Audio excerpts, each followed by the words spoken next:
difference between wisdom and knowledge. Knowledge is knowing, wisdom is doing. Yeah. You know it, but I don't know. But here's what I say. That's a great point. Yesterday is history. Tomorrow's a mystery. Now I tell people. Today is a gift. Listen to me. The present. You can have kids. They can love you, but they can fuck up. But if they respect you, they don't fuck up. Respect is everything. I don't want people to love me, respect me. And I say people get jealous of you. I'd rather have a fucker jealous of me than feeling sorry. If they feel sorry for me, I'm on my ass. I forgot what this guy was talking about wisdom, but yeah. I wanted to say wisdom is a motherfucker, knowledge is a motherfucker. But having knowledge means nothing if you're not willing to share it. Right.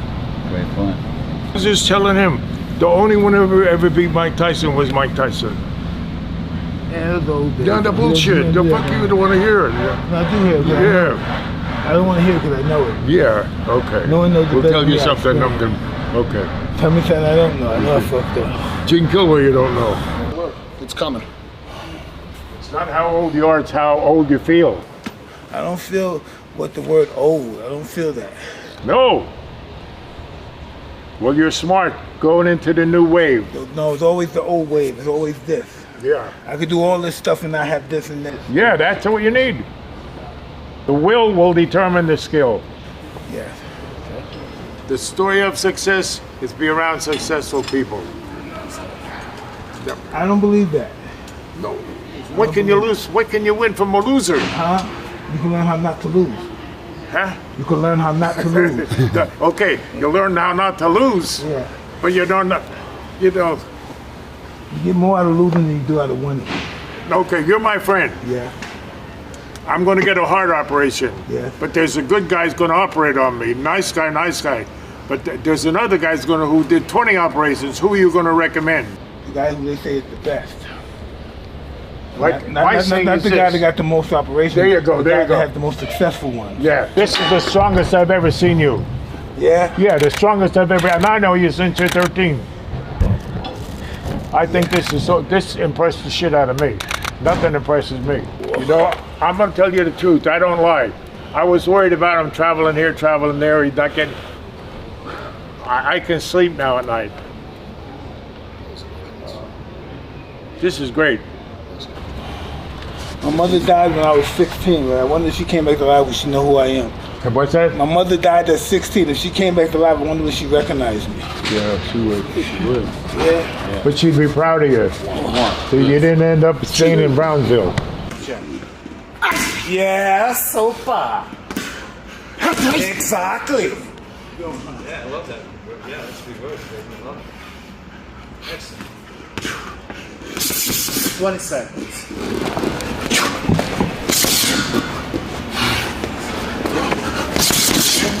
And then the end. It's just like that.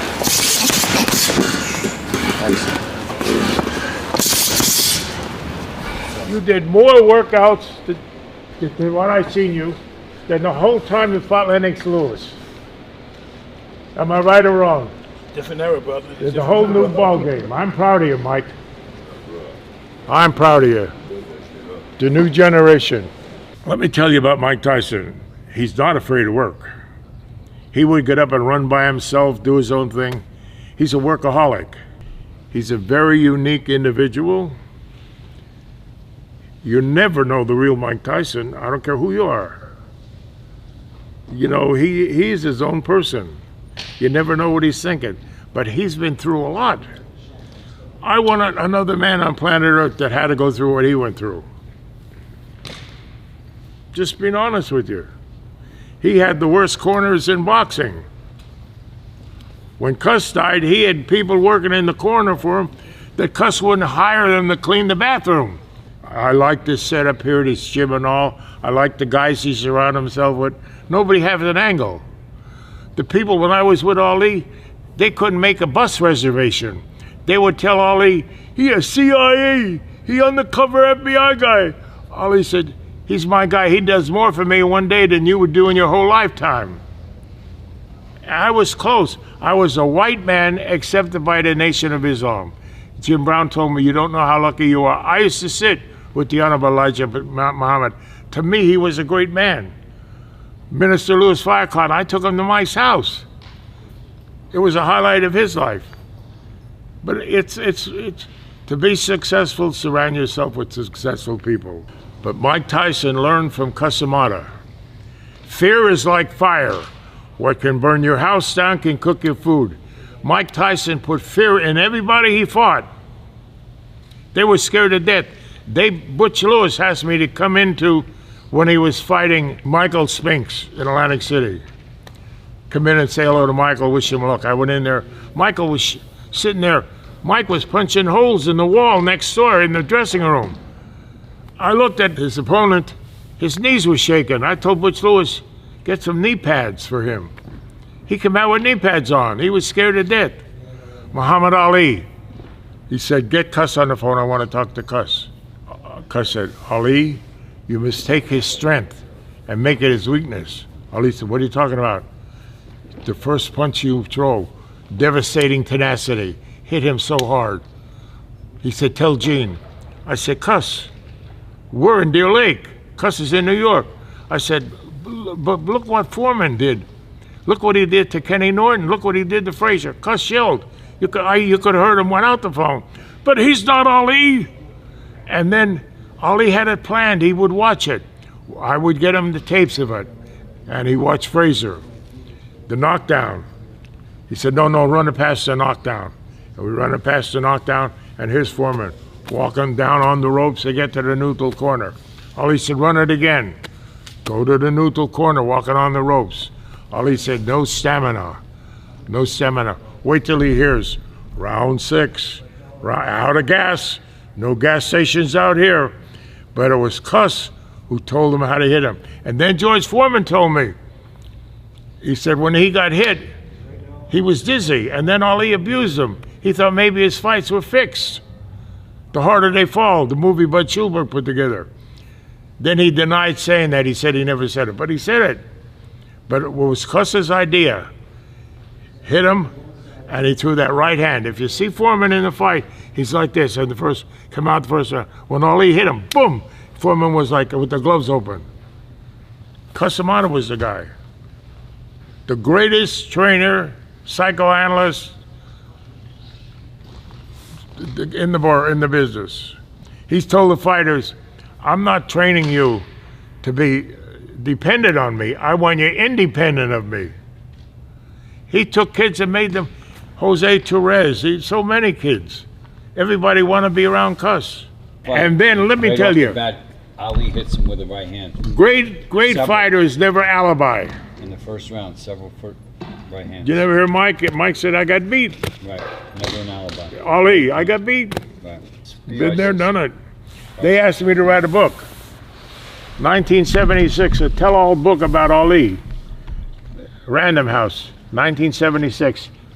$2 million, 10% of the gross. I wouldn't do it.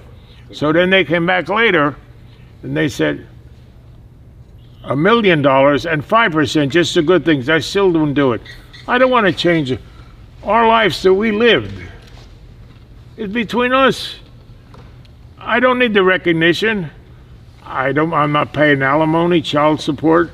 I have my 3 dogs at home. I'm happy. I'm happy in my own little world. They say, write a book. I said, they should pay me not to write the book. What was the greatest Ali fight you ever watched? Well, let me tell you. The one when he got the title back after 10 years. That was good. But I was good friends with Joe Frazier and Ali. When I seen that fight in Manila, I said they should abolish boxing.